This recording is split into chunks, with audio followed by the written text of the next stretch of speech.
Good morning बच्चों, मैं उदय शंकर। और आज की इस वीडियो लेक्चर में हम लोग आर्टिकल्स पर बात करेंगे। आर्टिकल्स में आज हम लोग ए एन के यूजेस पर बात करेंगे। इसके पिछले वाले वीडियोस में हम लोगों ने देखा था कि कब हम सिंगुलर नाउन के साथ हम ए एन का प्रयोग नहीं करेंगे। आज की इस वीडियो सेशन में हम लोग ए एन के कुछ यूजेस को देखेंगे जहां पर हम ए एन का प्रयोग करते हैं। ये पिछले वीडियो के ये विपरीत वीडियो होंगे। मतलब पिछले वीडियोस में हम लोगों ने बात किया था कि सिंगुलर नाउन के साथ हम ए एन का प्रयोग कब नहीं करेंगे। उसमें आपको यह बताया गया था जब कोई singular noun kind, sort, variety, type के साथ आते हैं उनके साथ ए एन का प्रयोग नहीं होता है। फिर आपको बताया यह गया था कि टर्म के साथ यदि हम अपने धर्म की परिवर्तन के बारे में बात करते हैं, अपने व्यवसाय के परिवर्तन के बारे में बात करते हैं, तो टर्म के साथ हम ए एन का प्रयोग नहीं करते हैं। लेकिन आज की इस वीडियो सेशन में हम लोग ये देखेंगे कि कब कब और कहां पर हम ए एन का प्रयोग करेंगे। तो आज हम स्टार्ट करते हैं अपने रूल नंबर 1 से। देखिए, रूल नंबर 1 क्या कहता है कि किसी व्यक्ति के जॉब, मतलब उसका जो कार्य वह व्यक्ति करता है, जो पेशा करता है, उसके नेशनलिटी, राष्ट्रीयता, नेशनलिटी को आप राष्ट्रीयता समझिए, और रिलीजन, और रिलीजन का मतलब धर्म से आप अर्थ ले, ठीक है ना। तो किसी व्यक्ति के जॉब, उसके नेशनलिटी, नेशनलिटी का मतलब हम यहां राष्ट्रीयता समझें, और रिलीजन का मतलब हम यहाँ धर्म समझे, ठीक है ना। तो किसी व्यक्ति के जॉब, उसके नेशनलिटी और उसके रिलीजन को दिखलाने के लिए हम ए एन का प्रयोग करते हैं। मतलब ए एन का प्रयोग कहां होता है? जब हमें किसी व्यक्ति के जॉब, उसके नेशनलिटी और उसके रिलीजन के बारे में बात करना होता है तो हम ए एन का प्रयोग करते हैं। जैसे कि अगर कहूं ही इज ए टीचर, ये उसका एक जॉब है, ठीक है। अगर मैं कहूं कि आई एम ए हिंदू, ये हमारा रिलीजन है। इसी तरह से मैं कह सकता हूं आई एम एन इंडियन, मैं एक भारतीय हूं, ये हमारी नेशनलिटी है। तो किसी व्यक्ति के जॉब, उसके रिलीजन और उसके नेशनलिटी के पहले हम ए एन का प्रयोग करते हैं। मतलब जॉब, नेशनलिटी और रिलीजन को दिखलाने के लिए हमारा जो आर्टिकल का जो यूज होता है वो ए एन होता है। पिछले वीडियो में यही बात बताया गया था कि जब व्यक्ति अपना रिलीजन बदल दे, अपने जॉब को बदल दे, अपना व्यवसाय बदल दे, तो उसके साथ ए एन का प्रयोग नहीं होता है। तो इस बात को बेहतर समझने के लिए आप पिछला वीडियो भी एक बार देख ले। चलिए, अब हम रूल नंबर 2 की तरफ आते हैं। रूल नंबर 2 क्या कहता है कि वैसे एक्सप्रेशन, ठीक है ना, वैसे एक्सप्रेशन जिसमें स्पीड की बात हो, प्राइस की बात हो, और किसी चीज की फ्रीक्वेंसी, मतलब बारंबारता, फ्रीक्वेंसी का अर्थ बारंबारता होता है, ठीक है ना। मतलब कहने का तात्पर्य क्या है कि किसी चीज की स्पीड, प्राइस और फ्रीक्वेंसी को दिखलाने के लिए हम ए एन का प्रयोग करते हैं। किसी चीज की चाल, किसी चीज की कीमत एवं बारंबारता, मतलब कोई चीज कितना बार आया, इसको बारंबारता कहते हैं। तो किसी चीज के बारंबारता, कीमत और चाल को दिखलाने के लिए हम जो इस आर्टिकल का प्रयोग करते हैं वो होता है ए अथवा एन। जैसे आप इस एग्जांपल को आप देखें,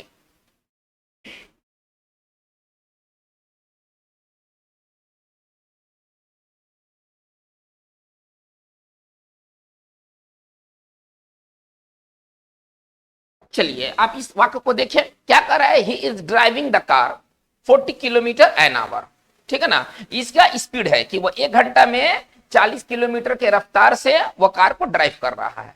देखिए, ऐसे वाक्यों में हम एन के जगह पर हम पर का भी यूज कर सकते हैं, ठीक है ना। लेकिन अभी हमारा जो टॉपिक है ना वो आर्टिकल है। हम आर्टिकल में क्या यूज करें? यहाँ एन के जगह पर क्या हम द यूज कर सकते हैं? तो नहीं। क्यों?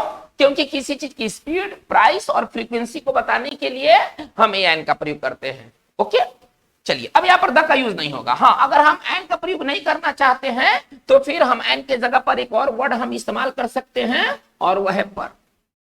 हम एक प्राइस वाली, हम एक एग्जांपल को लेते हैं जिसमें प्राइस की बात कही गई हो।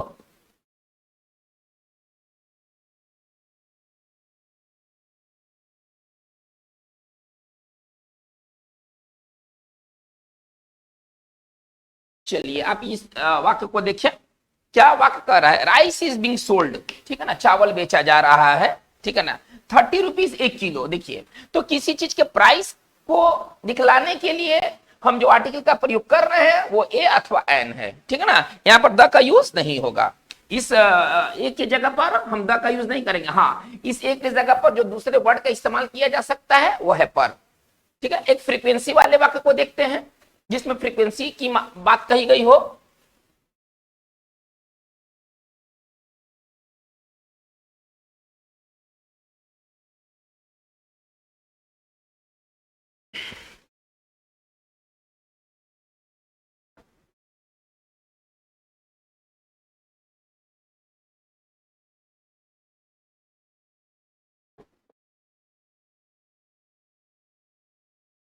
चलिए ये वाक्य को आप देख करके फ्रीक्वेंसी की बात को बेहतर समझ सकते हैं। ही टेक्स मेडिसिन, कोई व्यक्ति है जो दवा लेता है 3 टाइम्स ए डे, दिन में 3 बार, ये उसकी फ्रीक्वेंसी है। तो वैसे एक्सप्रेशन, ठीक है ना, वैसे एक्सप्रेशन जिसमें कि क्या बताया गया हो, जिसमें कि आपको स्पीड बताया गया हो, जिसमें कि आपको प्राइस बताया गया हो और जिसमें कि आपको फ्रीक्वेंसी बताया गया हो, वहां पर ए एन का प्रयोग होता है। अगर हम ए एन का प्रयोग नहीं करना चाहें तो हमारे पास एक दूसरे जो विकल्प हैं वो है पर, लेकिन द का यूज इन मामलों में नहीं होगा, ठीक है ना। 3 टाइम्स द डे नहीं होगा, 40 किलोमीटर द आवर नहीं होगा, 30 रुपीज 1 किलो नहीं होगा, ठीक है। तो वैसे एक्सप्रेशन जिसमें कि प्राइस हो, स्पीड हो, फ्रीक्वेंसी हो, उसके उस एक्सप्रेशन में हम लोग ए एन का प्रयोग करते हैं। अब हम लोग नेक्स्ट अपने यूजेस की तरफ बढ़ते हैं।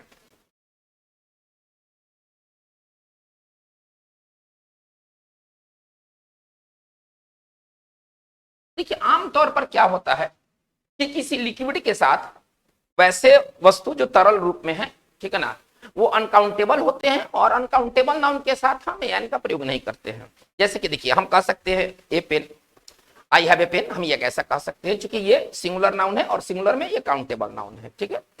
लेकिन हम ये नहीं कह सकते ए वाटर, ए मिल्क, हम ऐसा नहीं कह सकते हैं। लेकिन कुछ खास ऐसे ड्रिंक हैं पीने वाले, ठीक है ना, जैसे कि ड्रिंक में हम ले लेते हैं टी, कॉफी, या हम किसी तरह का और ड्रिंक ले लेते हैं जैसे कि स्कॉच जो पिया जाता है, स्कॉच। चलिए ये सब ड्रिंक हैं जो कि हम लोग पीते हैं। हम इसके साथ हम ए एन का प्रयोग करते हैं क्या बताने के लिए, इनका कप होगा, इनका कप होगा और इसका बोतल होगा। तो किसी पेय पदार्थ के, आप ऐसा समझिए, किसी पेय पदार्थ के कप या बोतल को दिखलाने के लिए, मतलब हमें कप नहीं लिखना है, हमें बोतल नहीं लिखना है, तो इसके जगह पर कप और बोतल के जगह पर हम ए एन का प्रयोग कर सकते हैं। जैसे कि अगर हम कहते हैं कि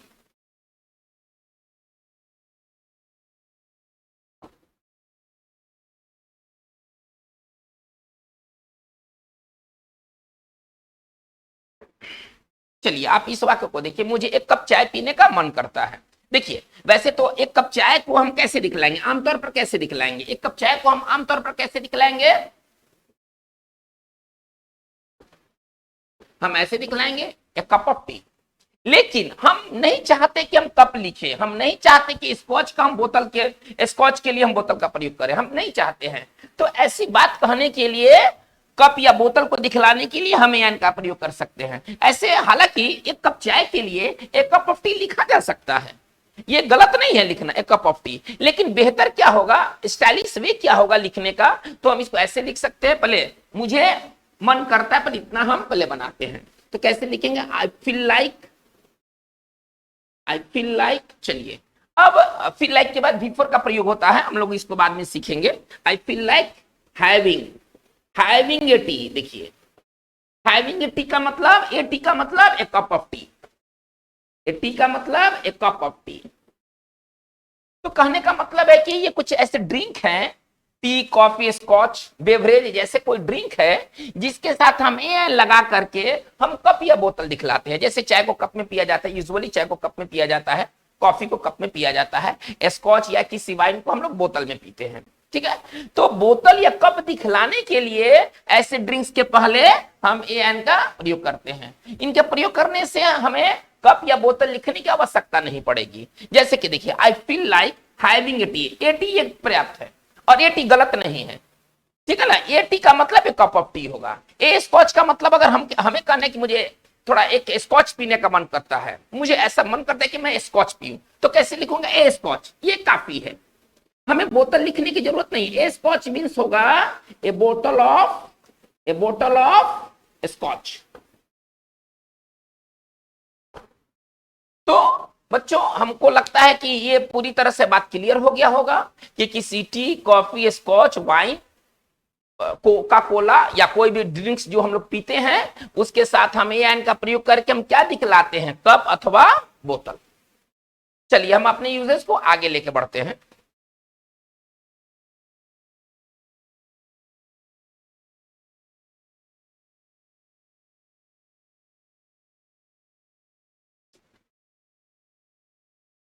देखिए एक बहुत बढ़िया रूल हम लोग लेके चलते हैं। ए एन से रिलेटेड एक बहुत इंपॉर्टेंट रूल है, वो आपकी कई भ्रम को तोड़ देगा।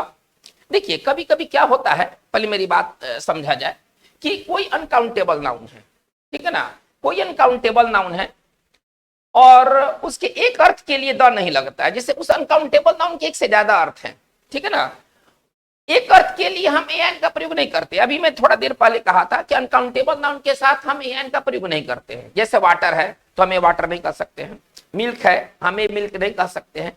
लेकिन कुछ ऐसे अनकाउंटेबल नाउन है कि एक अर्थ के लिए एन का प्रयोग नहीं होता है, लेकिन उसी अनकाउंटेबल नाउन के दूसरे अर्थ के लिए एन का प्रयोग होता है। जैसे कि देखिए एग्जामिनेशन दृष्टिकोण से दो अनकाउंटेबल नाउन बेहद इंपॉर्टेंट है, एक है पीटी और एक है सेम। आप पीटी और सेम को समझिए, ठीक है ना, आप पीटी और सेम को समझिए। देखिए पीटी का क्या अर्थ निकलेगा, पहले पीटी को लेके चलते हैं, जो बात पीटी के साथ है वही बात सेम के साथ है। चलिए देखिए पीटी के दो अर्थ है, ठीक है ना। देखिए अब पीटी का एक अर्थ जो है ना वो दया, दया है। तो जब दया होगा, जब पीटी का अर्थ जब दया निकलेगा तो हम इसके साथ एन का प्रयोग नहीं करेंगे। जब पीटी के साथ पीटी का अर्थ जब दया निकलेगा, पीटी के साथ एन का प्रयोग नहीं होगा। लेकिन पीटी का एक दूसरा मतलब होता है,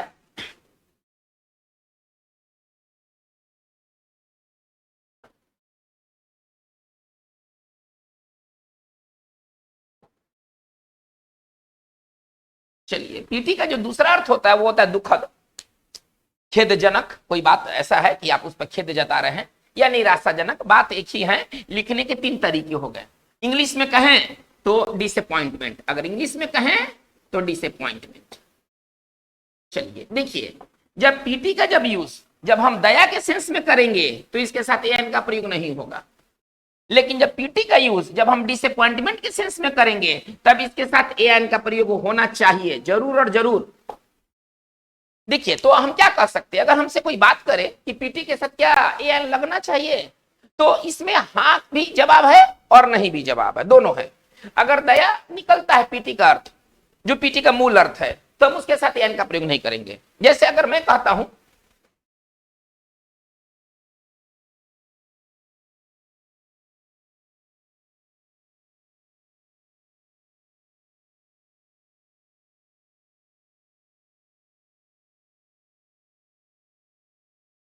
चलिए उसे या उसके पास, एक ही चीज है, उसे या उसके पास लोगों के लिए दया नहीं है, मतलब वो लोगों के प्रति दया नहीं दिखलाता है, इसे हम कैसे बनाएंगे?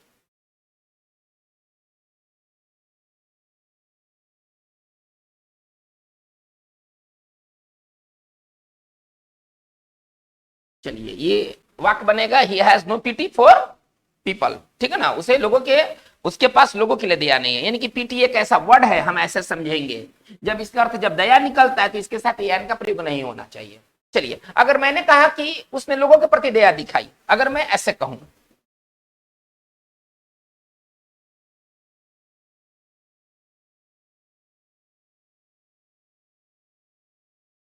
आप इस एग्जाम्पल को देखिए, ठीक है ना, he showed A PT for people. देखिए यहां भी नहीं होगा, क्योंकि यहां भी अर्थ क्या निकल रहा है, यहां भी पीटी का अर्थ क्या निकल रहा है, यहां भी पीटी का अर्थ निकल रहा है दया, सहानुभूति, ठीक है ना। He showed PT for people होना चाहिए, यहां पर ए का जो यूज होगा वो गलत होगा।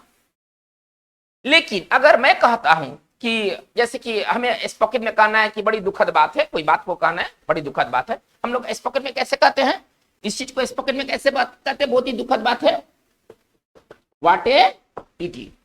देखिए, जब हमें दुखद कहना है, जब हमें खेदजनक कहना है, जब हमें निराशाजनक कहना है, तब जाकर के हम पीटी के साथ एन का प्रयोग करते हैं।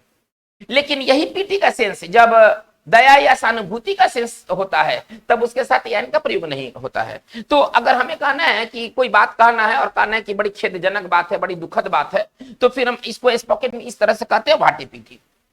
या हमें कहना, एक बात कहना है,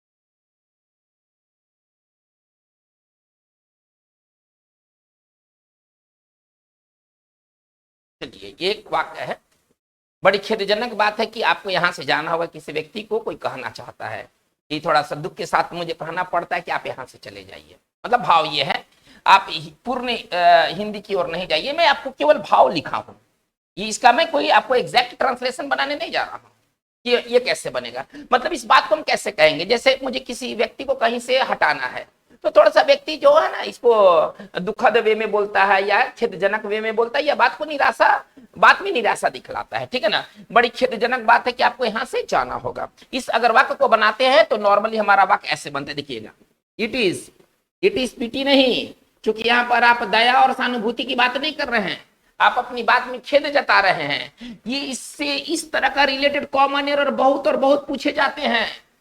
देखिए यहां पर ए गायब रहेगा, सवाल का प्रारूप ऐसे रहेगा, इट इज पिटी, ठीक है ना, it is pity that you have to go from here.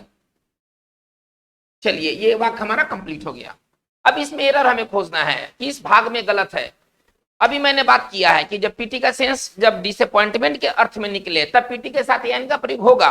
तो कहा क्या जा रहा है कि बड़ी खेदजनक बात है, बड़ी दुखद बात है, ठीक है ना, बड़ी निराशाजनक बात है कि आपको यहां से जाना होगा। कैसे इस चीज को लिखेंगे, तो इस चीज में ना इट इज पीटी के साथ हमको ए लगाना होगा।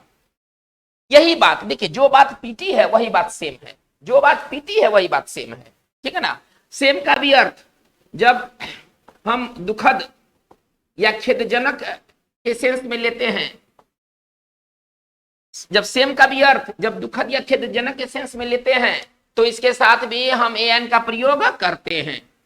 थोड़ा ध्यान दिया जाए, एक सेम का मतलब शर्म होता है, वहां पर एन का प्रयोग नहीं होगा। लेकिन जब सेम का अर्थ जब दुखद या खेदजनक हो जाए, तो वहां पर एन का प्रयोग होगा। जैसे आप इस वाक्य को देखा जाए,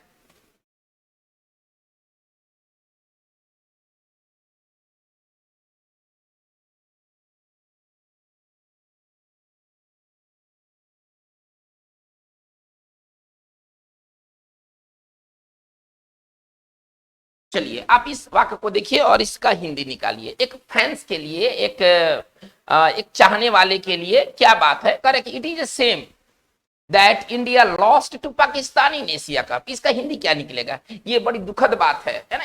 यह व्यक्ति निराश हो रहा है, यहाँ शर्म वाली कोई बात नहीं है, यहाँ व्यक्ति अपने आप को निराश फील कर रहा है, ठीक है ना। इट इज ए सेम, यहाँ पर ए लगना जरूरी है, ठीक है ना। इस इट इज वाले फ्रेज में ना ए लगना जरूरी है।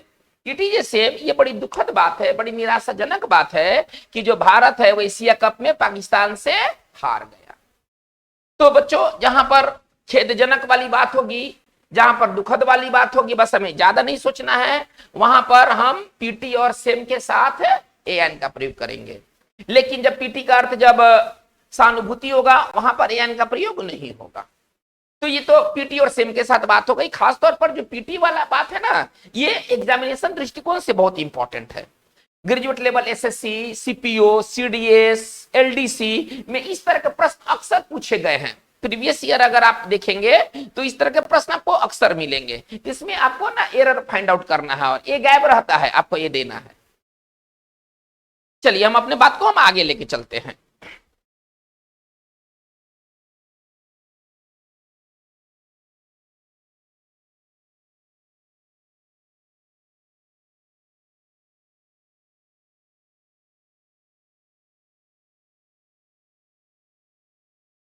देखिए कोई अनकाउंटेबल नाउन अपने साथ ए एन नहीं लेता है। एक बेसिक रूल क्या कहता है, इसके पहले वाले वीडियोस में भी मैंने आपको बताया था कि ए एन का प्रयोग जो होता है वो सिंगुलर नाउन के साथ होता है, प्लूरल के साथ नहीं होता है। ए एन का प्रयोग कहां कहां होता है और कहां नहीं होता है, एक बार उसको फिर से देख लिया जाए। सिंगुलर नाउन होगा ए एन का प्रयोग होगा, प्लूरल नाउन होगा, ठीक है, ए एन का प्रयोग नहीं होगा। पहले अपने बेसिक ठीक किया जाए। कोई नाउन अनकाउंटेबल नाउन होगा, ए एन का प्रयोग नहीं होगा। कोई कंफ्यूजन नहीं होना चाहिए, इनके बीच कोई कंफ्यूजन नहीं होना चाहिए। हम कहां ए लगाए कहां नहीं लगाए, एकदम क्लियर कट एकदम दृष्टिकोण होना चाहिए, ठीक है ना। इसमें कोई उलझन नहीं कि कहां लगाए कहां नहीं लगाए, बहुत सिंपल सी बात है। सिंगुलर नाउन है ए एन लगना चाहिए, प्लूरल होगा नहीं लगेगा, अनकाउंटेबल होगा नहीं लगेगा। लेकिन अब लेकिन वाली बात करते हैं जो ज्यादा इंपॉर्टेंट है। देखिए एक अनकाउंटेबल नाउन के साथ ए एन का प्रयोग होगा कब, जब ये अनकाउंटेबल नाउन एडजेक्टिव के साथ रहेगा तब। यानी कि अगर कोई अनकाउंटेबल नाउन अगर एडजेक्टिव के साथ प्रयोग हो जाए, एडजेक्टिव प्लस अनकाउंटेबल नाउन, मतलब अनकाउंटेबल नाउन अकेले ना हो, वो एडजेक्टिव के साथ हो, ठीक है, तब यहां पर ए एन का प्रयोग होना चाहिए, तब ये ठीक है, तब ये ठीक है। अब इसको एग्जांपल से समझ लिया जाए। देखिए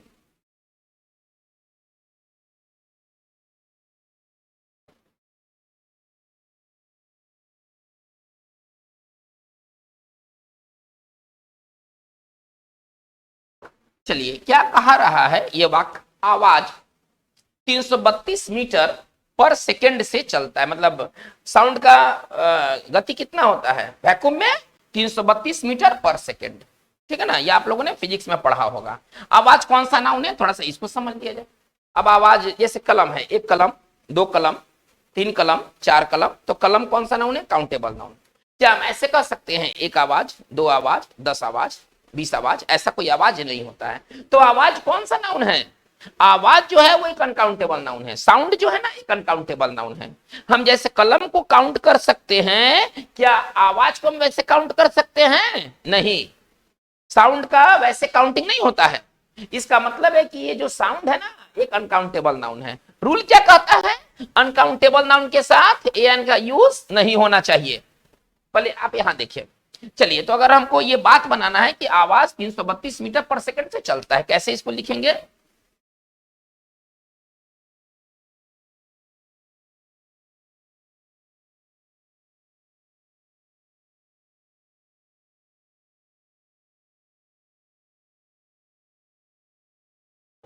चलिए हमारा ये सेंटेंस कंप्लीट हो गया। साउंड ट्रेवल्स एट 332 मीटर पर सेकेंड।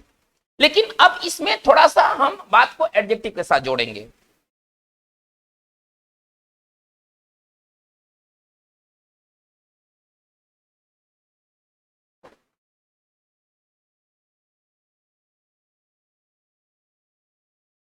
चलिए ये वाक्य क्या कहता है, मैंने एक विचित्र आवाज सुनी। देखिए अब आवाज अकेले नहीं है, उसके साथ एडजेक्टिव है विचित्र, स्ट्रेंज। अब यहां पर एन का प्रयोग होना चाहिए, ठीक है ना। हिंदी से मतलब नहीं कि हिंदी में दिया है, अगर हिंदी में अगर यहाँ नहीं भी होता, देखिए यहाँ एक लिखा हूं, अब यहाँ एक को हटा रहा हूं। हिंदी में है या नहीं है इससे कोई लेना देना नहीं है। अंग्रेजी ग्रामर एक स्वतंत्र ग्रामर है, उसको हिंदी से ज्यादा लेना देना नहीं होता है, ठीक है ना। हिंदी ग्रामर एक अलग चीज है, इंग्लिश ग्रामर एक अलग चीज है। हमें हिंदी को देख करके ऐसा नहीं कि एक दिया था तो ये लगा दे, एक हो या नहीं हो, ठीक है ना। हम आगे चल के देखेंगे कि कुछ नाउन ऐसे हैं, ठीक है ना, वो हिंदी में काउंटेबल है, इंग्लिश में अनकाउंटेबल है।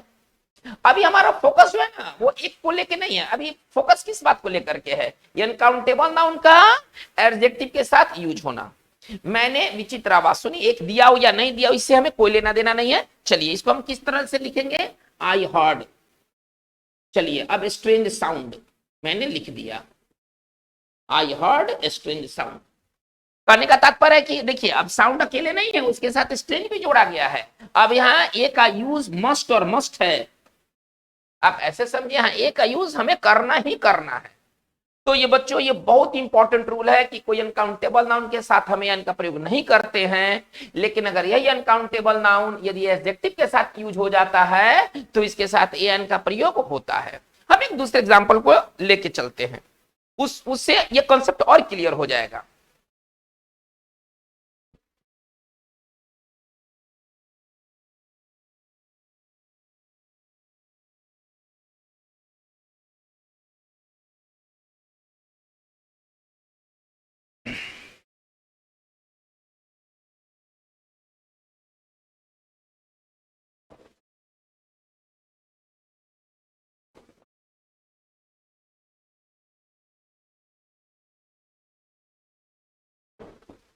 क्या वाक्य कह रहा है शिक्षा सभी के लिए आवश्यक है। शिक्षा कौन सा नाउन है?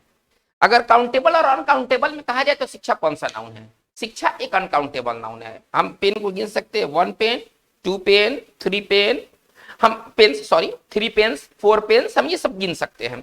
लेकिन क्या शिक्षा को वैसे गिन सकते हैं? एक शिक्षा, 10 शिक्षा, 5 शिक्षा, हम ऐसे किसी शिक्षा को नहीं काउंट कर सकते हैं। इसका मतलब है कि शिक्षा जो है अनकाउंटेबल नाउन है। इस वाक्य को कैसे बनाया जाए? क्या लिख सकते हैं?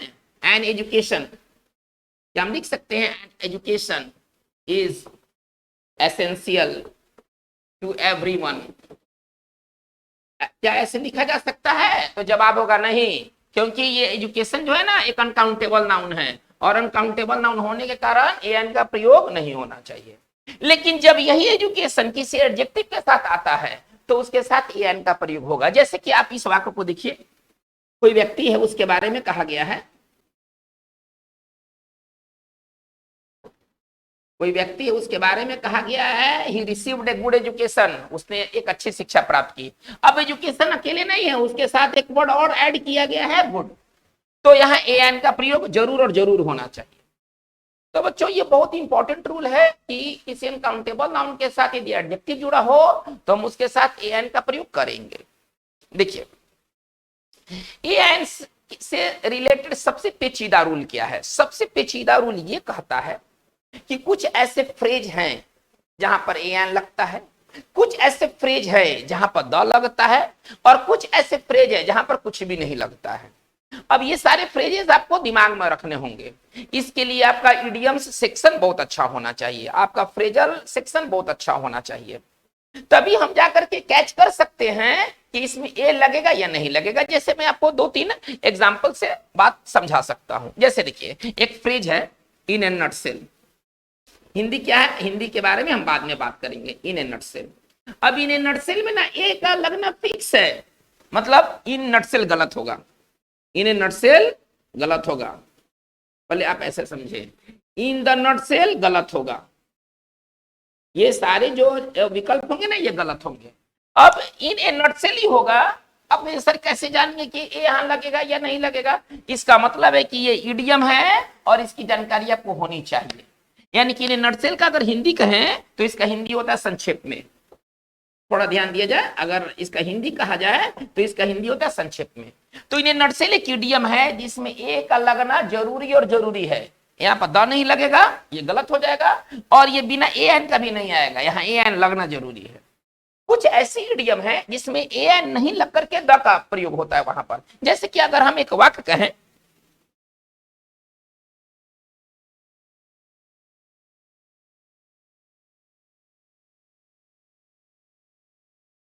चलिए एक हम दूसरा इडियम लेते हैं, एक हम दूसरा इडियम लेते हैं। देखिए इसमें क्या कहा गया है ना, a shot in the arm. Hindi क्या है इसको छोड़ दीजिए, अभी हम थोड़ा सा हम लोग आर्टिकल के यूजेस पर बात करते हैं। ये शॉट इन द आर्म, अब यहाँ पर आर्म के साथ द जरूर और जरूर होना चाहिए। कहने का मतलब है कि कुछ इडियम्स अपने साथ ए लेते हैं, कुछ इडियम्स अपने साथ द लेते हैं, कुछ इडियम्स कुछ भी नहीं लेते हैं, ना ए लेते हैं ना द लेते हैं।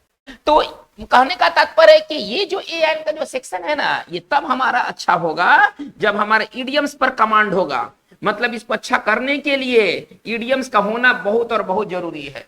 अगर आपके इडियम्स कमजोर हैं तो आप किसी भी हालात में आप ऐसे सवाल को नहीं बना सकते हैं, क्योंकि आपको जानकारी कैसे होगा कि हाँ ए लगेगा कि नहीं लगेगा। ये तो रटा हुआ चीज है कि नटसेल में ए होना चाहिए, नहीं होना गलत होगा। इन ए शॉर्ट इन आर्म में द होना चाहिए, ये मैं नहीं कह सकता हूं कि एन आर्म होगा, एन आर्म का गलत यूज होगा, क्योंकि इडियम ही है कि ए शॉर्ट इन द आर्म, ये इडियम के भीतर में द है, हम यहां से कोई वर्ड को हटा नहीं सकते हैं।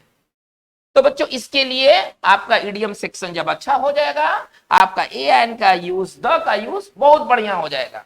और मैं आपको कहूं कि ये सब जो इस तरह के जो क्वेश्चंस है ना, ये समझिए कि हाई क्वालिटी जो एग्जाम्स होते हैं उसमें पूछा जाता है। एलडीसी तरह के एग्जाम्स में, इंटर लेवल बेस्ड एग्जाम्स में ऐसे सवाल इतने हाई फाई सवाल नहीं होते हैं। देखिए ऐसे सवाल पूछने का दो उद्देश्य होता है। पहला तो वो स्टूडेंट्स का इडियम्स का नॉलेज जानना चाहता है कि व्यक्ति को इडियम्स का नॉलेज है कि नहीं है, क्योंकि नॉलेज होगा तभी वो कैच कर पाएगा कि हाँ ये होना चाहिए, यहाँ द होना चाहिए। तो पहला तो उसने एक प्रश्न से दो चीज को साधा, पहले तो इडियम्स का जानकारी ले लिया और आपसे ए एन का भी सवाल पूछ दिया, तो एक सवाल से उसने दो सवाल पूछ दिया, आर्टिकल का भी सवाल पूछ दिया और इडियम्स का भी सवाल पूछ दिया। तो बच्चों इस तरह के प्रश्नों के लिए इडियम्स पर पकड़ होना जरूरी है। हमारे आगे के वीडियोस इडियम्स पर आधारित होंगे, कुछ आपको बेहतरीन इडियम्स के वीडियो आगे के दिनों में अवेलेबल होंगे। तो बच्चों आज का बात इतना ही रहेगा। आप हमारे चैनल के साथ जुड़े रहें, आप इसको सब्सक्राइब करें, शेयर करें, लाइक करें। Thank you very much.